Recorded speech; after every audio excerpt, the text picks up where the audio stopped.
This channel does not promote any violent, harmful, or illegal activities. All content provided by this channel is meant for an educational purpose only.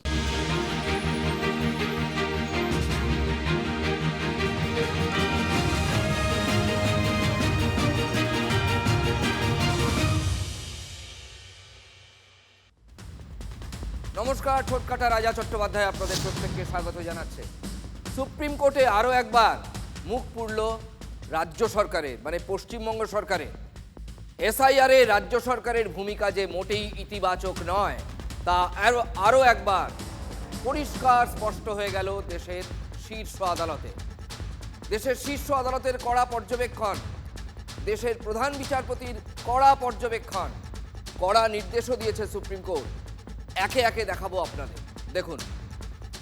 দেখুন আজ দেশের প্রধান বিচারপতি বলেছেন এসআইআরে কোনো বাধা বরদাস্ত নয়, এটা সব রাজ্যকে বুঝতেই হবে। পশ্চিমবঙ্গের মতো আর কোনো রাজ্যের মুখ্যমন্ত্রী সরাসরি মামলা করেননি, অন্য রাজ্য থেকে মামলা হয়েছে, প্রক্রিয়াকে চ্যালেঞ্জ করে মামলা হয়েছে, ডিএমকেও মামলা করেছে। কিন্তু প্রশ্ন হচ্ছে যে কোনো রাজ্যের মুখ্যমন্ত্রী সরাসরি সুপ্রিম কোর্টে গিয়ে হাজির হননি। ফলে বোঝাই যাচ্ছে যে আজকের এই নির্দেশ বিশেষ করে কোন রাজ্যকে বার্তা। তার কারণ এসআইআর নিয়ে এত হিংসা, এত দাপাদাপি, এত ইটপাটকেল পড়া, এত ঘর ভাঙাভাঙি, বিডিও অফিসে এত হামলা দেশের আর কোনো রাজ্যে হয়নি।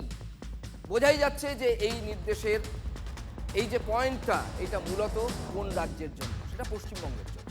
এসআইআরে হিংসা, রাজ্য পুলিশের সর্বময় কর্তা মানে ডিজিপিকে, রাজ্য পুলিশের ডিজিকে শোকজ করলো সুপ্রিম কোর্ট।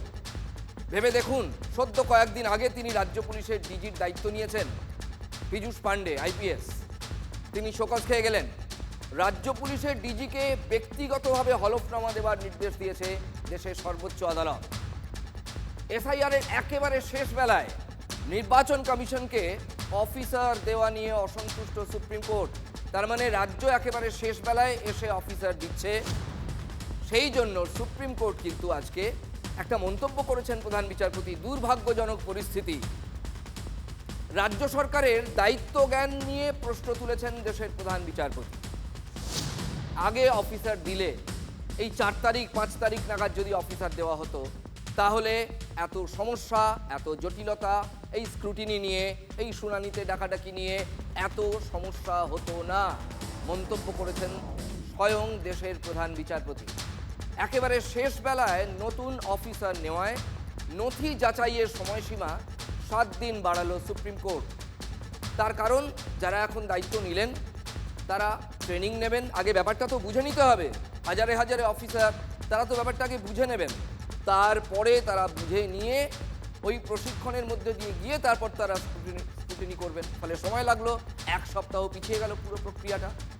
দায়িত্ব নিয়েই শোকজ নোটিশ হাতে পাচ্ছেন রাজ্য পুলিশের নতুন ডিজি পীযূষ পাণ্ডে। যেটা বলছিলাম, কি কারণে?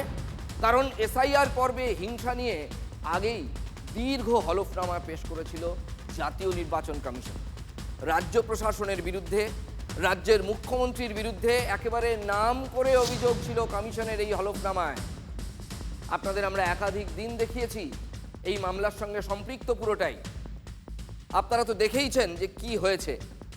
শুনানির মধ্যে ফরাক্কা বিডিও অফিসে হামলা হয়েছে, শাসক দলের বিধায়ক মনিরুল ইসলামের নামে। এফআইআর করতে পারেনি, এখনও পারেনি টিল ডেট পুলিশ। তিনি একটা চিঠি দিয়ে কাজ ছেড়ে দিয়েছিলেন যে আমি দেশের নির্বাচন কমিশনকে, এসআইআরকে, কোনো কিছুকেই, সংবিধানকে খাটো করে দেখছি না, এরকম একটা চিঠি তিনি দিয়েছিলেন মহকুমা স্তরের অফিসারের কাছে। কিন্তু তার বিরুদ্ধে কোনো এফআইআর হয়নি। তারপর তিনি বুক ফুলিয়ে বলেছেন মানুষের জন্য যা করার করেছি, বেশ করেছি। চাকুলিয়ার BDO office, Sandeshkhali BDO office, Basanti শুনানি কেন্দ্র ভাঙচুর হয়েছিল ব্যাপক। পুলিশ নীরব দর্শকের ভূমিকায় ছিল, কমিশনের নির্দেশও মানেনি। কমিশনকে সাহায্য করা তো দূরের কথা। আজ সুপ্রিম কোর্টে কেন্দ্রের পক্ষে সলিসিটর জেনারেল তুষার মেহতা বলেছেন নির্বাচন কমিশনের মতো একটা সাংবিধানিক প্রতিষ্ঠানকে সরাসরি হুমকি দেওয়া হচ্ছে। শাসক দলের নেতারা হিংসায় উস্কানি দিচ্ছেন, হলফনামাটা ভালো করে দেখুন হুজুর। এইটা সলিসিটর জেনারেল বলেছেন। যে হলফনামার কথা আমি বলছিলাম এতক্ষণ, অত্যন্ত উদ্বেগজনক বলছেন সলিসিটর জেনারেল।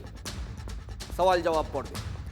শীর্ষ আদালত একটা বার্তা দিক, এইটা সলিসিটর জেনারেলের আবেদন বা প্রেয়ার ছিল যে সংবিধান সব রাজ্যের ক্ষেত্রে একইভাবে প্রযোজ্য, কোনো ব্যতিক্রম হতে পারে না। হলফনামায় সরাসরি মুখ্যমন্ত্রীর বিরুদ্ধে উস্কানির অভিযোগ তুলেছিল কমিশন।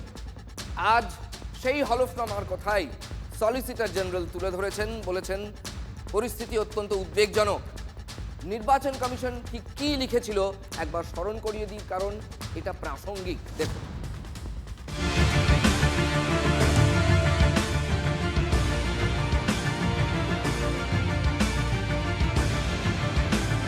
সুপ্রিম কোর্টে জমা দেওয়া হলফনামায় নির্বাচন কমিশন বলেছে, এসআইআর এর কাজে নির্বাচন কমিশনকে সহযোগিতা করা হচ্ছে বলে রাজ্যের হলফনামায় দাবি করা হয়েছে।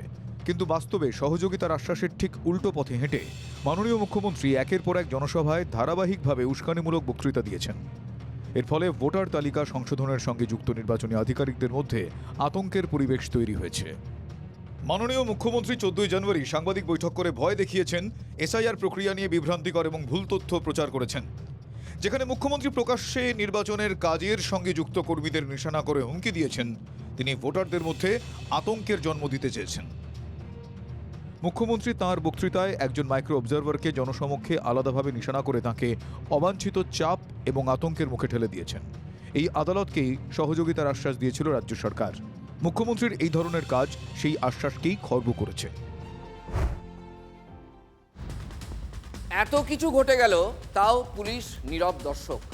কমিশনের এই অভিযোগ পেয়েই রাজ্য পুলিশের সর্বময় কর্তাকে শো কজ নোটিশ ধরাতে বলল সুপ্রিম কোর্ট। শুধু ডিজি নয়, মুখ্যমন্ত্রীকেও শোকজ করা উচিত। উনিও ওখানে বেআইনিভাবে গিয়ে সুপ্রিম কোর্টে এফআইআর হয়েছেন, যেটা ওনার অধিকার নেই।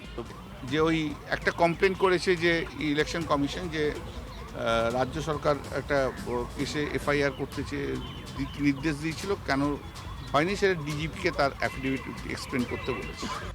মুখ্যমন্ত্রীর বক্তব্যকে কার্যত সুপ্রিম কোর্ট নস্যাৎ করে দিয়েছে। পুলিশের সর্বোচ্চ পদাধিকারী ডিজিপি, তাকে শোকজ করা হয়েছে। এটাই তো প্রমাণ করছে যে যা অসঙ্গতি তৈরি হয়েছে, যা অচল অবস্থা তৈরি হয়েছে, সেটা সরকারকে দিয়ে হয়েছে, সরকারি প্রশাসনকে দিয়ে হয়েছে, পুলিশের সহযোগিতায় হয়েছে।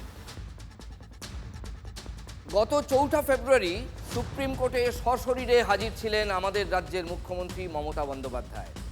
যদিও সেদিনের নির্দেশনামায় মমতা বন্দ্যোপাধ্যায়ের নামের কোনো উল্লেখ আমরা দেখিনি। সেই দিনই সুপ্রিম কোর্ট বলেছিল যে 9 ফেব্রুয়ারি, মানে আজকের দিনটা, পরবর্তী শুনানি। সেই মতো আজ শুনানি হয়েছে। তবে আজ আর মুখ্যমন্ত্রী সশরীরে যাননি। আজ মুখ্যমন্ত্রী গেলে এজলাসে দাঁড়িয়েই তাকে শুনতে হতো তার প্রশাসনকে কিভাবে কাঠগড়ায় তুলেছে জাতীয় নির্বাচন কমিশন। একাধিক কড়া মন্তব্য করেছেন প্রধান বিচারপতি সূর্যকান্ত নিজেও, যার অন্যতম একেবারে শেষ বেলায় অফিসার দেওয়াকে কেন্দ্র করে। ভাবুন, 1,39,00,000 শুনানি শেষ, 1,06,00,000 নথি আপলোড করার কাজও শেষ হয়ে গেছে। এই অবস্থায় কমিশনকে 8,555 জন অফিসার দিচ্ছে রাজ্য সরকার। সময়টা ভাবুন, ফিগারটা ভাবুন, 8,550 জন অফিসার দিচ্ছে রাজ্য সরকার কমিশনকে এই শেষ বেলায়। আজ শীর্ষ আদালতে কি হলো আপনাদের বিশদে দেখাবো, একে একে দেখুন। শুরুতেই প্রধান বিচারপতি বলেন, আমরা লোক বাড়াতে বলেছিলাম কমিশনকে। মমতা বন্দ্যোপাধ্যায়ের পক্ষের আইনজীবী শ্যাম দিওয়ান, অত্যন্ত সিনিয়র কাউন্সিল, তিনি বলেন আমরা 8,500 গ্রুপ বি অফিসার দিয়েছি, মানে কমিশনকে। কমিশন জানায় তালিকাটি অসম্পূর্ণ। প্রধান বিচারপতি বলেন এটাই সমস্যা, এটাই সমস্যা, এটা প্রধান বিচারপতি বলেন।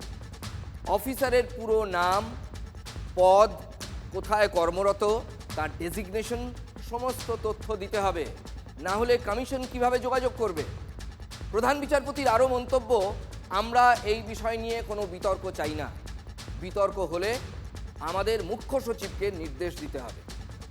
প্রধান বিচারপতি স্পষ্ট বলেন, 4 ফেব্রুয়ারি যখন বলা হলো তখনই এই কাজটা সেরে ফেলা উচিত ছিল। তার মানে সুপ্রিম কোর্ট প্রত্যাশা করেছিল, প্রধান বিচারপতির বেঞ্চ এক্সপেক্ট করেছিলেন যে তাদের নির্দেশ পাওয়া মাত্রই কয়েক ঘন্টার ব্যবধানে বা অন্তত তার পরের দিন অফিসারদের তালিকা নির্বাচন কমিশনের হাতে তুলে দেবে রাজ্য প্রশাসন। কিন্তু তা হয়নি বলে তো আজকে এই জায়গাটা আসতো না।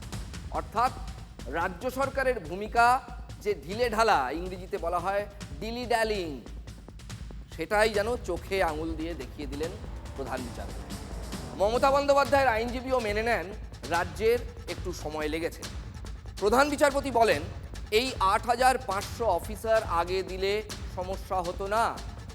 তখনই প্রধান বিচারপতির কড়া মন্তব্য, এসআইআরে কোনো বাধা বরদাস্ত নয়, এটা সব রাজ্যকে বুঝতে হবে। তৃণমূল কংগ্রেস কালো কাপড় পরে এখানে এসেছিল তো দিল্লিতে।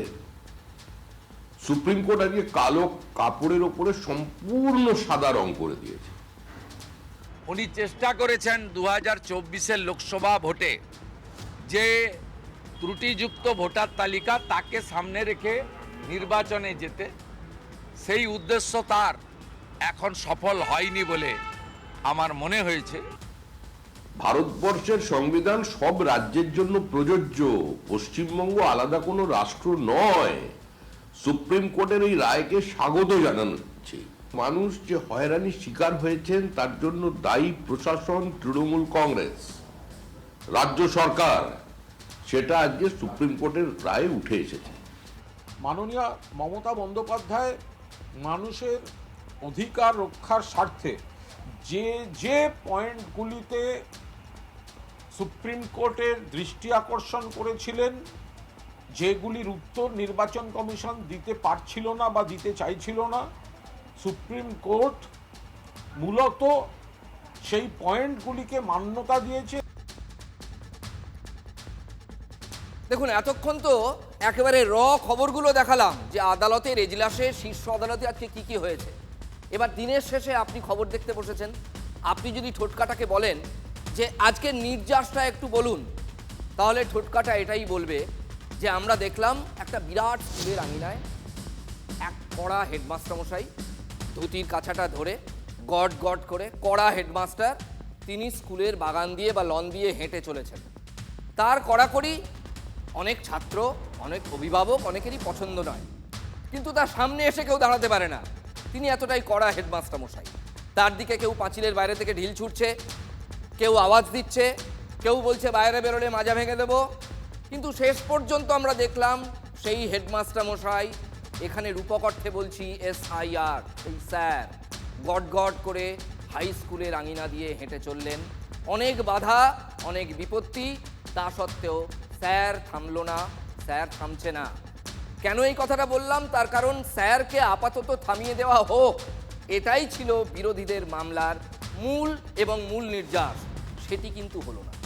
সুতরাং এবার আপনারা বুঝে নিন, কমিশন নাকি রাজ্য সরকার বা মমতা বন্দ্যোপাধ্যায়, স্যারকে কেন্দ্র করে কার দিকে পাল্লা ভারী।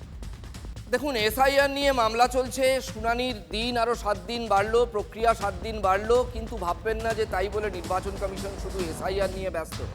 নির্বাচন কমিশন কিন্তু এ রাজ্যে বিধানসভা ভোট নিয়েও ভাবনা চিন্তা শুরু করে দিয়েছে। তলায় তলায় প্রস্তুতিও শুরু হয়ে গেছে। আজ রাতেই দিল্লি যাচ্ছেন রাজ্যের মুখ্য নির্বাচনী আধিকারিক। বিধানসভা ভোটের প্রস্তুতি নিয়ে আলোচনা হবে বলে সূত্রের খবর। আগামীকাল কমিশনের ফুল বেঞ্চের সঙ্গে বৈঠকে যোগ দেবেন সিইও। আলোচনায় থাকবে এসআইআর প্রসঙ্গ অবশ্যই।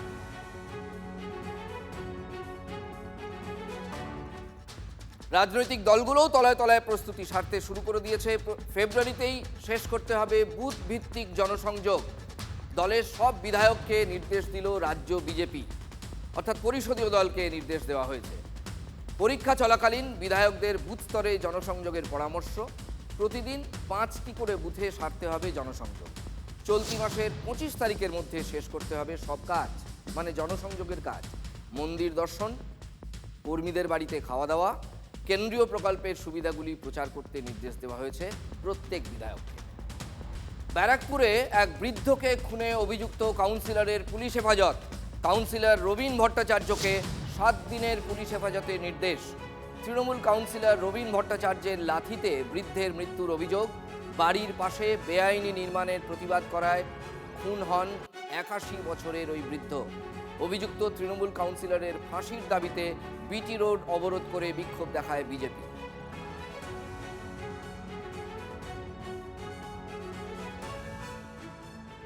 মদের টাকা না দেওয়ায় মাকে কুপিয়ে খুন। পূর্ব বর্ধমানের পূর্বস্থলীতে তীব্র চাঞ্চল্য, একসঙ্গে আতঙ্কও ছড়িয়ে পড়েছে এলাকায়। স্ত্রীকে ছেলের হাত থেকে বাঁচাতে গিয়ে জখম কিসমত শেখ। অভিযুক্ত হাসিবুল শেখকে আটক করেছে পুলিশ।